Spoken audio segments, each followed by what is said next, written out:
iOS development की दुनिया में ना एक टूल पर हमेशा बहस चिड़ी रहती है, स्टोरी बोर्ड्स। कुछ डेवलपर्स के लिए ये ऐप बनाने का सबसे तेज और सबसे अच्छा तरीका है, तो कुछ के लिए ये एक छिपा हुआ जाल है। तो आखिर सच है क्या?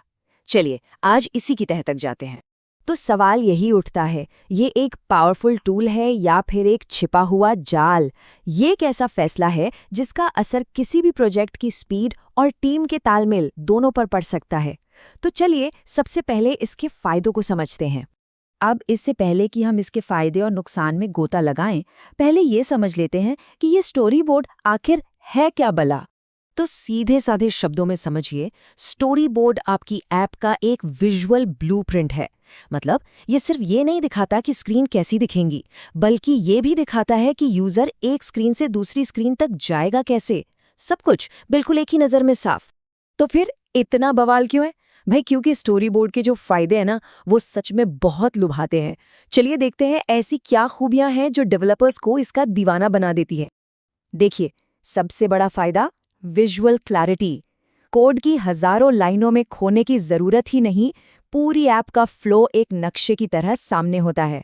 कौन सी स्क्रीन कहाँ जा रही है, सब कुछ एक नज़र में बिल्कुल क्रिस्टल क्लियर। और फिर बात आती है रफ्तार की, स्पीड। ड्रैग एंड ड्रॉप से जो काम घंटों में होता था, वो अब मिनटों में हो सकता है। किसी आइडिया को फटाफट एक वर्किंग प्रोटोटाइप में बदलना इतना तेज हो जाता है कि छोटे प्रोजेक्ट्स के लिए तो ये किसी जादू से कम नहीं है। और ऑटो लेआउट, अरे वो तो बच्चों का खेल बन जाता है। अलग अलग आईफोन या आईपैड के स्क्रीन साइज के लिए यूआई को एडजस्ट करना विजुअली होता है, तो गलतियों की गुंजाइश भी कम हो जाती है। और सबसे मजेदार बात, ऐप को रन किए बिना ही पता चल जाता है कि डिजाइन कहाँ पर गड़बड़ हो रहा है।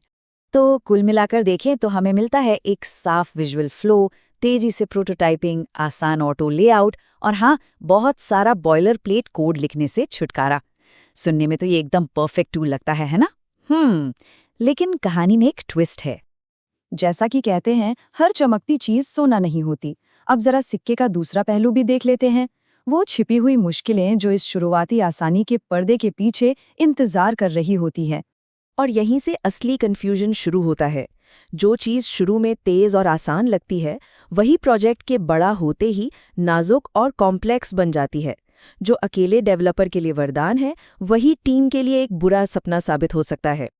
और टीम्स के लिए सबसे बड़ा सिरदर्द है गिट मर्ज कॉन्फ्लिक्ट्स। जानते हैं क्यों?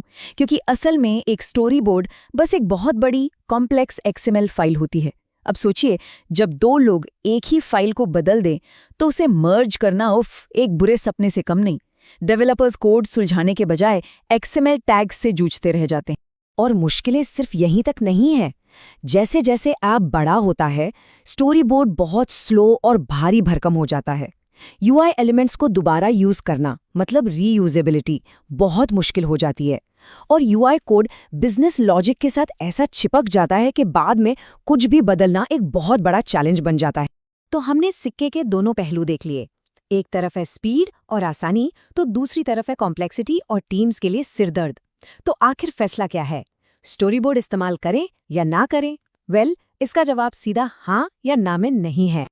इसका जवाब इस बात पर निर्भर करता है कि प्रोजेक्ट कैसा है। देखिए, अगर कोई छोटा ऐप या प्रोटोटाइप बन रहा है या कोई अकेले ही काम कर रहा है, तो स्टोरी बोर्ड से बेहतर कुछ नहीं। स्पीड भी मिलेगी और क्लैरिटी भी। लेकिन अगर एक बड़ी टीम एक बड़े कॉम्प्लेक्स ऐप पर काम कर रही है, तो प्रोग्रामेटिक यूआई या हाइब्रिड अप्रोच ही लंबे समय में सिरदर्द से बचाएगा। मतलब सही काम के लिए सही टूल। और ये पूरी बहस हमें एक बहुत बड़े सवाल पर लाकर खड़ा कर देती है।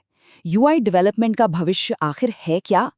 क्या सब कुछ विजुअल टूल्स से होगा, या कोड हमेशा की तरह बादशाह बना रहेगा, या फिर असली जादू इन दोनों के एक परफेक्ट मिक्सचर में छिपा है? खैर, ये एक ऐसा सवाल है जिसका जवाब हमें टेक्नोलॉजी की अगली पीढ़ी ही देगी।